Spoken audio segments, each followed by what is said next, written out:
Oggi siamo a Vittorio Veneto con il dottor Micheletto, direttore dell'unità operativa complessa infanzia, adolescenza e famiglia dell'ULSS 2 distretto di Pieve di Soligo. E qual è il ruolo della scuola nell'educare tra istruzione ed educazione ai sentimenti e come valuta la scuola di oggi?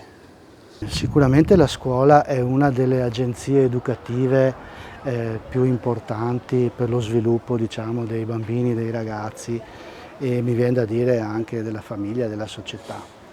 E credo che la scuola si trovi oggi di fronte a una forma anche di imbarazzo, se vogliamo, nel senso che oramai sappiamo che la didattica frontale, cioè quella che comunemente viene effettuata nelle scuole, è una didattica che ha, come dire, molte falle, perché oramai le neuroscienze hanno dimostrato come gli apprendimenti sono fortemente legati all'intelligenza emotiva e quindi al cervello emotivo. Cosa significa? Significa che noi apprendiamo in una maniera più concreta, più vicina, diciamo, alla prestazione nel momento in cui riusciamo a legarla a degli aspetti affettivi.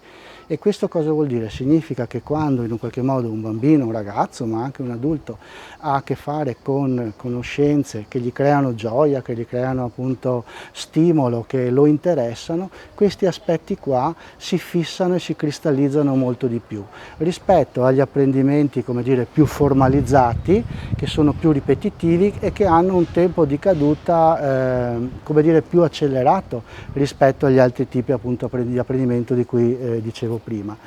È chiaro allora che la scuola si trova a dover in un qualche modo incentivare tutta una serie di modalità che stimolino la creatività, il gioco, la ludicità e tutto quello che ha a che fare proprio con la voglia di conoscere. E uno dice sì, è più facile a dirsi poi che a farsi. È vero, però io credo che questi aspetti qua siano patrimonio della scuola, gli insegnanti lo sanno, i dirigenti scolastici lo sanno.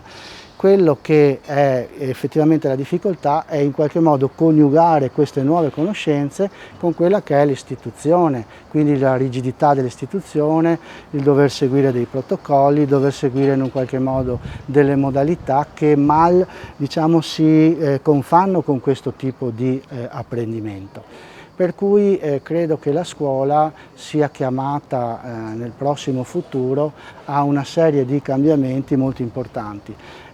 La didattica del tipo, ripeto, io ti insegno, tu apprendi, poi io ti valuto, è una didattica che lascia in qualche modo indietro le conoscenze che abbiamo acquisito attraverso le neuroscienze. E a che età e come i genitori possono trasmettere i valori in cui credono ai propri figli? Ma guardi, io credo che non ci sia un'età definita, perché i valori si trasmettono per quello che noi siamo, cioè nel senso che i genitori sono quel che sono, la scuola è quello che è e in un qualche modo la comunità è quello che è, quindi i valori si respirano già nel momento in cui noi siamo all'interno di questo contesto. Se vogliamo in un qualche modo definire valori quali l'amore, il rispetto, la reciprocità, questi si apprendono già nelle prime fasi di interazione tra la madre e il bambino, tra il bambino e la famiglia in ogni allargata, la comunità allargata. Quindi quello che è importante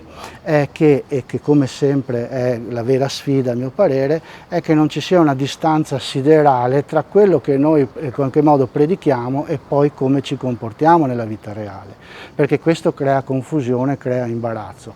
E con questo non intendo dire che, come dire, dobbiamo tendere a una coerenza assoluta, perché sappiamo che l'ambivalenza, l'incoerenza fa parte della vita quotidiana, ma se c'è una distanza eccessiva tra ciò che noi diciamo e ciò che in un qualche modo poi facciamo, è chiaro che se vogliamo essere un riferimento per i bambini, per i ragazzi, per gli adolescenti, ci dobbiamo in un qualche modo abbastanza uniformare a questo, con tutte le difficoltà.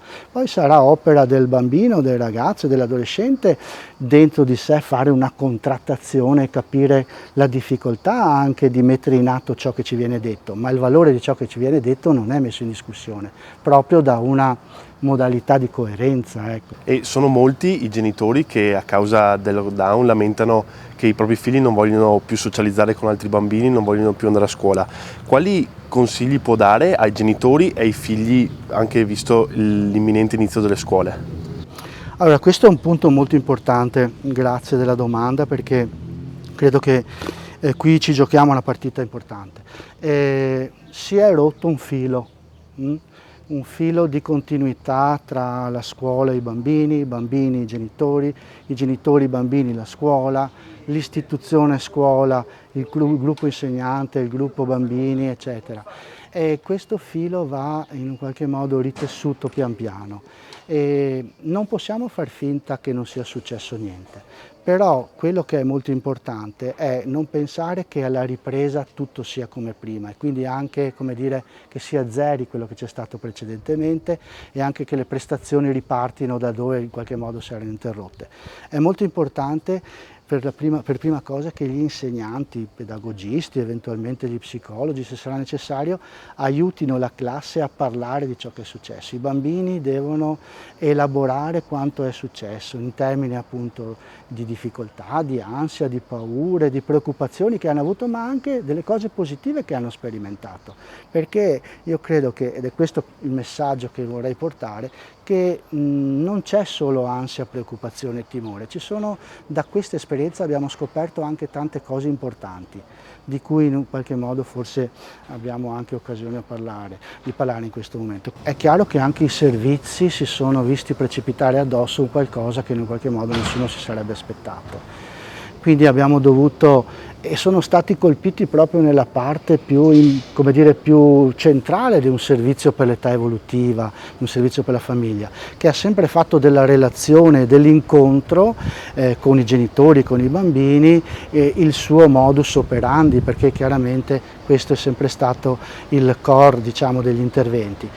Tutto questo ci è stato impedito. Allora abbiamo dovuto un po' ritirarci su di noi e capire che cosa potevamo essere ancora come apporto e come aiuto per queste famiglie e bambini. Abbiamo cominciato a sperimentare gli incontri via Meet, gli incontri via WhatsApp, abbiamo chiamato i genitori, li abbiamo in un qualche modo supportati nelle difficoltà con i figli a casa, abbiamo cercato in un qualche modo di contattarli anche attraverso incontri di gruppo, abbiamo messo in moto, se vedete nel sito della nostra azienda, è stato fatto un video in cui viene spiegato come funzionano i bambini, che cosa significa per loro, che cosa aveva potuto significare per loro questa esperienza.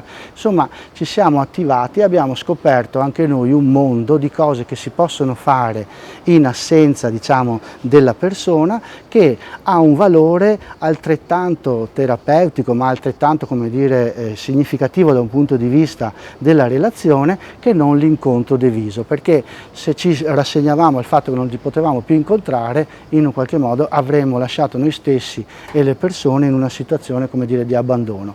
E invece abbiamo scoperto tantissime pratiche che possono essere effettuate. Se le persone hanno la voglia e la pazienza di andare a vedere nel sito dell'azienda su infanzia, adolescenza, famiglia e consultori del distretto di Pieve i video che abbiamo costruito, troveranno degli importanti, come dire, vademecum per poter armonizzare, diciamo, tutto questo. I bambini come manifestano come dire, il loro piccolo trauma rispetto a ciò che è successo? Intanto li abbiamo visti eccezionalmente riposizionarsi su delle modalità diverse. È vero che hanno sofferto, come hanno sofferto tutti, delle impossibilità della socializzazione, però di fatto hanno trovato delle modalità estremamente, come dire, importanti, creative e anche giocose per stare insieme, tra loro anche a distanza o attraverso appunto un buon vicinato diverso, delle modalità insomma anche più, come dire, che non si pensavano fino a prima. Quindi questa cosa qui io la ritengo molto importante, cioè nella disgrazia noi abbiamo scoperto che c'è una possibilità di costruire una maggiore resilienza, cioè una maggiore possibilità da parte delle persone non di lasciarsi andare all'angoscia, al terrorismo, alle cose che in un qualche modo non potranno più esserci, ma trovare delle nuove strade per poter stare insieme. La spinta allo stare insieme è più forte del terrore e dell'angoscia in un qualche modo di non non poter più condividere assieme delle cose. Su questo i bambini ci insegnano tantissimo e noi abbiamo imparato tantissimo da loro. E tra l'altro, scusate se mi dilungo perché questa cosa è importante, paradossalmente siamo riusciti anche a vedere delle persone tipo dei ragazzi che mai sarebbero venuti da noi, proprio perché per la loro timidezza, per la loro difficoltà eccetera. Li abbiamo incontrati via Meet, via telecamera, questi sono agganciati e adesso possiamo fare un buon lavoro con loro, magari con l'augurio poi di portarli a una socializzazione anche diversa, però siamo riusciti comunque a intercettarli.